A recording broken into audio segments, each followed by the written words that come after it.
মৰমৰ অকণিহঁত নমস্কাৰ। মই গীতিমা দাসে তোমালোক সকলোকে ই কক্ষাৰ আন এটি নতুন ভিডিঅ'লৈ স্বাগতম জনালো। মই তোমালোকৰ লগত আলোচনা কৰি আছিলো তোমালোকৰ চতুৰ্থ শ্ৰেণীৰ স্পন্দন পাঠ্যপুথিখনৰ দ্বিতীয় অধ্যায়ৰ প্ৰথম পাঠটিৰ ক্ৰিয়াকলাপসমূহ। আহাচোন আজিৰ ভিডিঅ'টিত আমি এই পাঠটোত থকা শেষৰ ক্ৰিয়াকলাপসমূহ কৰোঁ। চোৱা, ইয়াতে প্ৰথমে আমাক কি দিছে, তলত দিয়া ছবিকেইখন ভালদৰে চোৱা। ছবিকেইখন চাই তোমাৰ মনত কি ভাৱ হৈছে লিখা। ইয়াতে তোমালোকে ছবিকেইখন চোৱাচোন। প্ৰথম ছবিখনত কি দেখা পাইছো, দুজন মানুহে মাটি খান্দি আছে আৰু ল'ৰাজনে তেওঁলোকলৈ কি লৈ আহিছে, পানী বা চাহ লৈ আহিছে। দ্বিতীয় ছবিখনত দেখা পাইছো এই ছোৱালীজনী পৰিছে আৰু দুখ পাইছে, হয়নে? তেতিয়া কি কৰিছে, এই মানুহজনে তেওঁক ধৰিছে, সহায় কৰিছে আৰু ল'ৰাজনেও পানী অলপ লৈ আহিছে। এইখন ছবিত আমি দেখা পাইছো এই মানুহকেইজনে কিছুমান শস্য ৰুই আছে আৰু এই ল'ৰা ছোৱালীহালে তেওঁলোকলৈ জলপান লৈ গৈছে। এইখন ছবিত দেখা পাইছো এই মানুহ দুজনে, বয়সস্থ মানুহ দুজনে জেওৰা বা বেৰা দিছে আৰু ল'ৰাজনেও তেওঁলোকক সহায় কৰিছে। আমি ছবিকেইখন চালো নহয়। এতিয়া ছবিকেইখন চাই আমি এইখিনি লিখিম।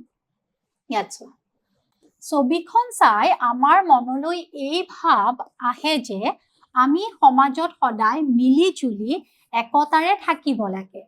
আমি সমাজত সকলোৱে মিলি জুলি থাকিব লাগে, একতা ভাৱেৰে থাকিব লাগে।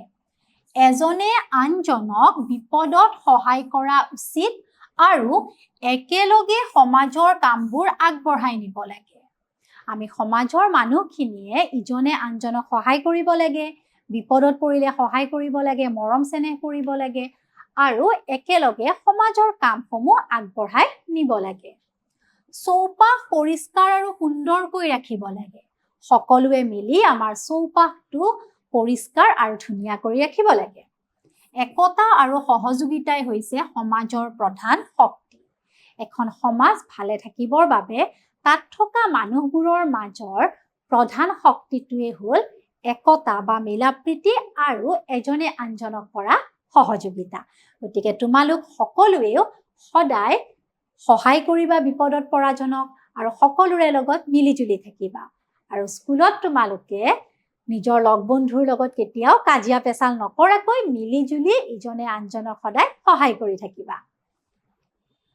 ইয়াতে এবাৰ কি আছে চোৱা, জানো আহা। পৰিয়াল আৰু সমাজ ওতঃপ্ৰোতভাৱে জড়িত। সমাজৰ একেবাৰে সৰু গোট হৈছে পৰিয়াল। পৰিয়াল আৰু সমাজ দুয়োটা ইটো সিটোৰ লগত জড়িত হৈ থাকে, কাৰণ বহুত কেইটা পৰিয়াল লগ হৈহে এখন সমাজ গঠন হয়, হয়নে নহয়? পৰিয়ালতেই ব্যক্তি এজনে সমাজৰ নীতি নিয়ম, মূল্যবোধ, আচাৰ ব্যৱহাৰ শিকি আহে। আৰু পৰিয়ালতে এজন মানুহে সমাজৰ নীতি নিয়ম শিকে, মূল্যবোধ বা ভাল বেয়াবোৰ শিকিব পাৰে আৰু ব্যৱহাৰ, কাক কেনেদৰে ব্যৱহাৰ কৰিব লাগে শিকি আহে।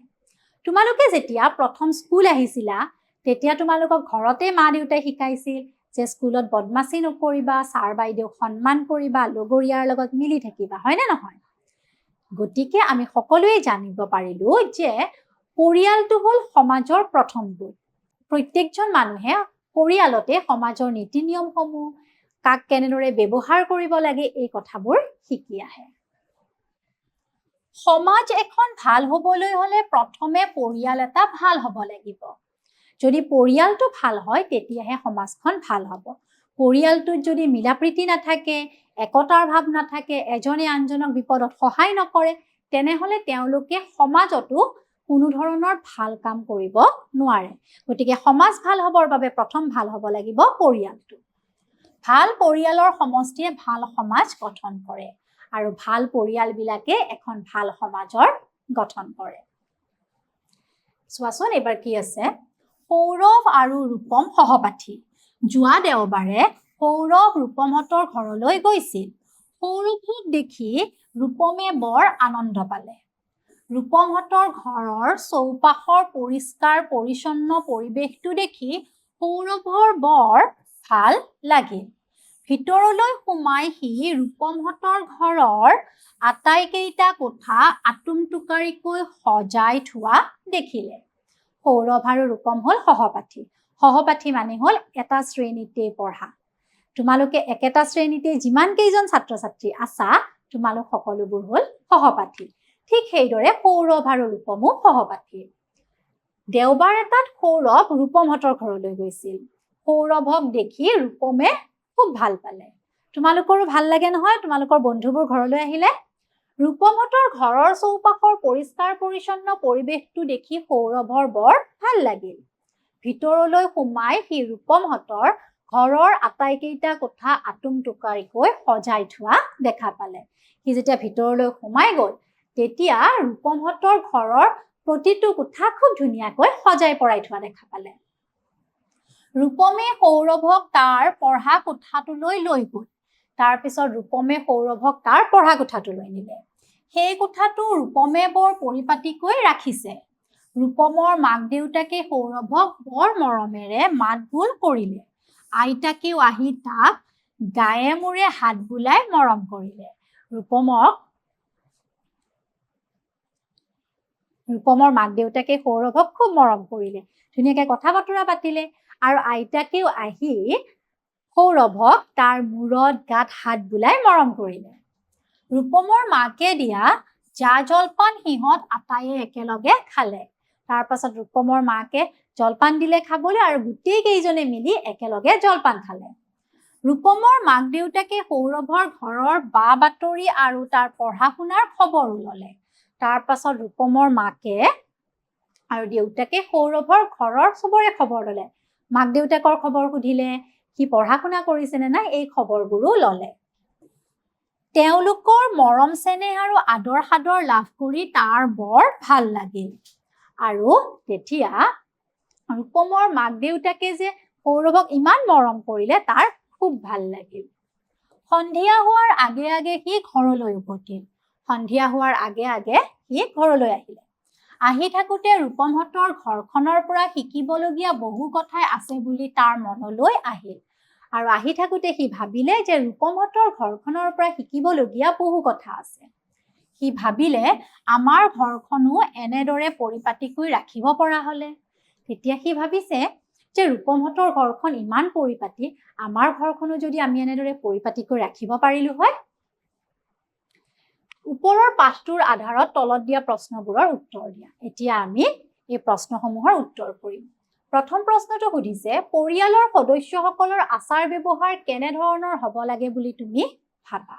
ইয়াতে চোৱা, পৰিয়ালৰ সদস্যসকলৰ আচাৰ ব্যৱহাৰ মৰমীয়াল হ'ব লাগে। এজনে আনজনৰ প্ৰতি মৰম চেনেহ আৰু আদৰ যত্ন কৰিব লাগে। পৰিয়ালত থকা প্ৰত্যেকজন মানুহৰে এজনৰ আনজনৰ প্ৰতি মৰম ভাৱ থাকিব লাগে, ইজনে আনজনক মৰম কৰিব লাগে, সহায় কৰিব লাগে। সৌৰভহঁতৰ ঘৰৰ পৰিৱেশটো পৰিপাটি আৰু পৰিষ্কাৰ পৰিচ্ছন্ন।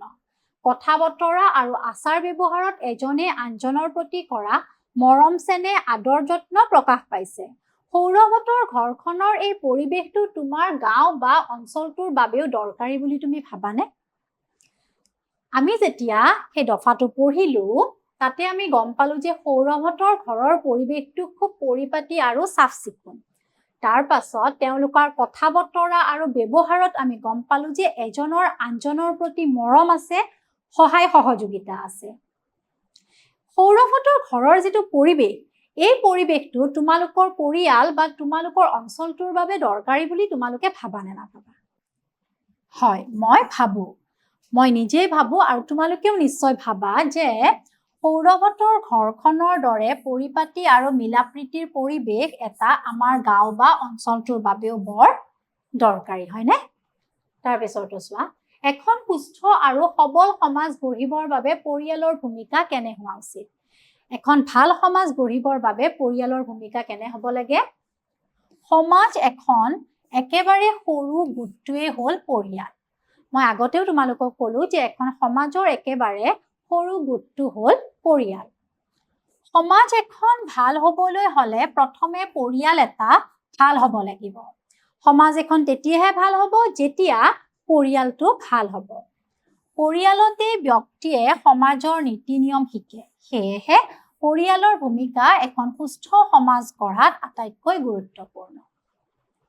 যিহেতু প্ৰথম পৰিয়ালতে এজন মানুহে সমাজৰ আচাৰ ব্যৱহাৰ নীতি নিয়মবোৰ শিকে গতিকে পৰিয়ালৰ ভূমিকা এখন সুস্থ সবল সমাজ গঢ়াত আটাইতকৈ গুৰুত্বপূৰ্ণ এতিয়া নিশ্চয় তোমালোকে খুব সুন্দৰকৈ বুজিব পাৰিলা নহয়নে আমাৰ দ্বিতীয় অধ্যায়ৰ প্ৰথম পাঠটি ইমানতে সমাপ্ত হ'ল মই আকৌ আহিম তোমালোকৰ মাজলৈ দ্বিতীয় অধ্যায়ৰ দ্বিতীয় পাঠটি লৈ ধন্যবাদ